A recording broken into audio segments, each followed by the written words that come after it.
আসসালামু আলাইকুম বন্ধুরা, আমরা আজকে আমার পরিবার নিয়ে ঘুরতে এসেছি। অনেক চিল্লাচিল্লি। আমার হাজবেন্ড অনেক শান্ত একজন মানুষ, কত শান্তভাবে বসে আছে। আর আমরা ঘুরতে এসেছি, আমার ছেলে বৌমা আমরা সব পরিবারে এসেছি। আমার হাজবেন্ড বসে বসে মোবাইল দেখছে, দেখুন।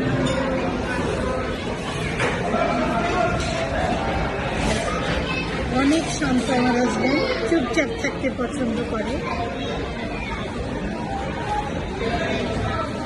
ছেলে বৌমারা ওরা ওইদিকে গিয়ে ভিডিও করছে আরেক পাশে গিয়ে, আর আমরা বসে আছি।